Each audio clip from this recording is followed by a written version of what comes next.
नमस्कार दोस्तों, गुजरात का इलेक्शन 2022 में दिसंबर के आसपास होने वाला है। वैसे गुजरात को बदलते हुए हमने पिछले 2 दशक में देखा है।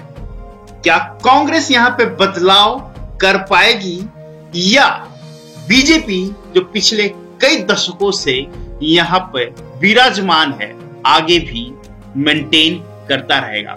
वैसे तो बीजेपी के बारे में आपको मैंने पहले ही बता चुका हूं कि यहाँ पे निरंतर अपने मुख्यमंत्री को बदल रहा है। आज के इस ओपिनियन पोल में हम आपको जातीय समीकरण के साथ उभरते हुए चेहरों के साथ साथ आपको 2022 में जो दिसंबर महीने में चुनाव होने वाला है उसके सीटों का भी आंकड़ा बताएंगे। आप इस वीडियो में समझने की कोशिश कीजिएगा कि जातीय समीकरण गुजरात में इस बार क्यों भारी हो रहा है। युवा चेहरा क्या पुराने चेहरे बीजेपी को दाग दे पाएंगे? मजबूती के साथ गुजरात इलेक्शन 2022 रोचक होने वाला है। मैं सच में बताना चाहता हूं कि ये स्पेस ओपिनियन पोल जो ये ओपिनियन पोल आपके सामने प्रस्तुत कर रहा है ये लोकसभा चुनाव के लिए एक सेमीफाइनल हो सकता है। तो चलिए गुजरात ओपिनियन पोल में सीटों के आंकड़ा के साथ जातीय समीकरण की बात करते हैं। सबसे पहले बता देते हैं, इन 5 चेहरों को आप देख लीजिए। गुजरात बदलते हुए आपने देखा है, गुजरात की पहचान बदलते हुए देखा है। गुजरात में और क्या हो सकता है, इन 5 चेहरों पे ही डिपेंडेंसी है। मैं बीजेपी की बात करता हूं। नरेंद्र मोदी ना कि भारत के कम से कम इस विश्व में सबसे चहेते चेहरा है। यहाँ पे अमित शाह की बात करता हूं। गुजरात को बदलने में अमित शाह की कितनी हाथ है ये सबको पता है, लेकिन क्या कांग्रेस का ये 3 चेहरा आपको मजबूत नहीं दिख रहा है? मैं बात करता हूं हार्दिक पटेल की, मैं बात करता हूं विघ्नेश मेवानी की, मैं बात करता हूं उस हर कांग्रेसी की जो पिछले कई दशकों से दूर है। लेकिन नए चेहरे के साथ बीजेपी क्या तैयार हो पा रहा है? नहीं। नए चेहरे के साथ कांग्रेस तैयार हो रहा है गुजरात के अंदर में, और मैं विश्वास के साथ करता हूं, ए स्पेस के ओपिनियन पोल भी विश्वास के साथ कह रहा है कि इन 5 चेहरों में से एक मजबूत चेहरा जरूर आपको दिख रहा है, लेकिन उसके पीछे की कहानी कांग्रेस बदलते हुए नजर आ रही है। दोस्तों, अब हम बात करते हैं कास्ट पॉलिटिक्स की गुजरात के अंदर में। कास्ट में ओबीसी 40%, और ये 40% में से यदि कांग्रेस ने सेंध लगा दी तो डेफिनेटली यहाँ पे कांग्रेस की सरकार बन सकती है। आदिवासी 15.50, ये पहले भी कांग्रेस के साथ थी और आज भी कांग्रेस के साथ है, ये आपको भी पता है। दलित 7%, जो दलित 7% है वो कभी भी कांग्रेस के साथ नहीं था, और लेकिन जो हमारा ए स्पेस का ओपिनियन पोल है वो कांग्रेस के साथ जाते हुए दिख रहा है। फॉरवर्ड कास्ट जिसमें राजपूत आते हैं, जिसमें ब्राह्मण आते हैं, जिसमें हिंदू बनिया आते हैं, जैन आते हैं, ये सारे के सारे 27% बीजेपी के साथ हैं, और पाटीदार 15% जो है वो बीजेपी के साथ है या नहीं, इसी की खेल बचा हुआ है। मुस्लिम 9.70 और ओबीसी को दोनों को जोड़ लेते हैं तो करीब करीब 50% है। ये या तो कांग्रेस के साथ बैठेगा या फिर क्षेत्रीय दल जो छोटे दल है उसके साथ बैठेगा।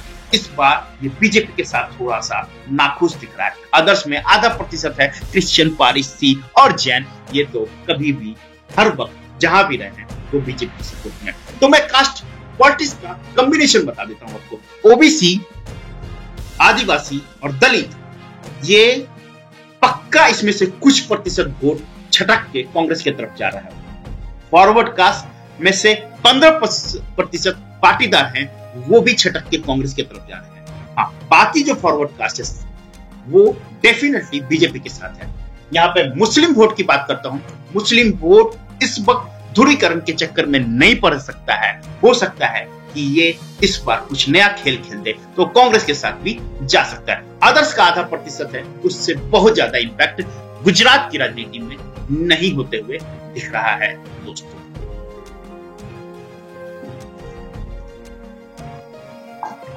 दोस्तों, अब जो सबसे इंपॉर्टेंट है कि जो राजनीतिक दल हैं यहां पे कैसे खेल खेल रहा है। सबसे पहले बताओ तो एनडीए में बीजेपी है और उसके इक्का दुक्का सहयोगी दल आ सकते हैं इस बार, लेकिन मुझे वो दिख नहीं रहा है। अब यूपीओ में सबसे बड़ी पार्टी कांग्रेस और दूसरा है नेशनल कांग्रेस पार्टी जो शरद पवार की पार्टी है, और तीसरा आदर्श में मैं सबको जोड़ लेता हूं जिसमें आम आदमी पार्टी है, सीपीआई सीपीएम है, यहाँ पे बीटीपी है और एआईएम भी यहाँ पे अपने लिए चुनावी रणनीति खोज रहा है।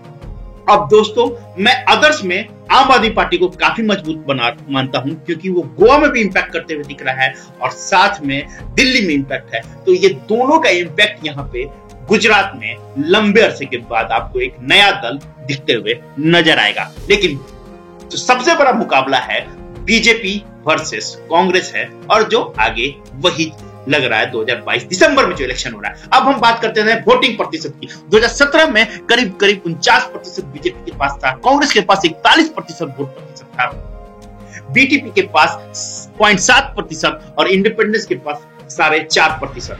अब Bahujan Samajwadi party, national NCP या फिर आम आदमी पार्टी के पास कुल को मिला के करीब 1 से 1.5% ही वोट प्रतिशत था। लेकिन 2022 में अनुमानित वोट प्रतिशत बीजेपी का घटते हुए दिख रहा है 5% के आसपास और वो हो जाएगा 43.5। कांग्रेस का 41 से 44% बढ़ते हुए दिख रहा है, इंडिपेंडेंट भी यहाँ पे 1% बढ़त के साथ 5.1, बीटीपी का भी 0.2% बढ़ रहा है 0.9।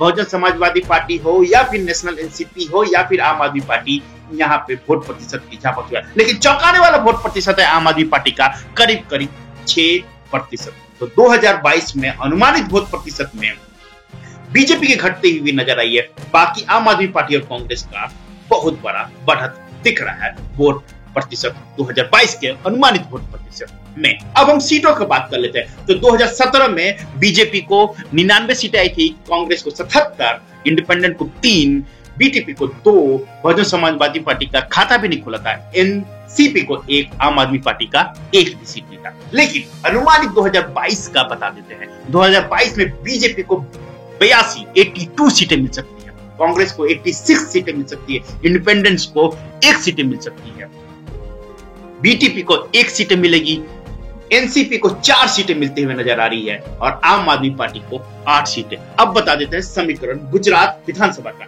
182 विधानसभा सीटें हैं, 92 जिसके पास होगी उसकी सरकार बनेगी और इस ओपिनियन पोल से आपको किसी को पूर्ण बहुमत मिलते हुए नहीं दिखेगा। लेकिन बहुमत के सबसे नजदीक कोई है तो वो कांग्रेस है 86 सीटों के साथ। अब वहां पे इनको कम से कम 6 से 7 सीटों की रिक्वायरमेंट है, जो कहां से मिलेगा? आम आदमी पार्टी सपोर्ट कर सकता है, एनसीपी सपोर्ट करेगा क्योंकि ये दोनों ऑलमोस्ट हर जगह पे इनको सपोर्ट देते हुए नजर आ रहे हैं।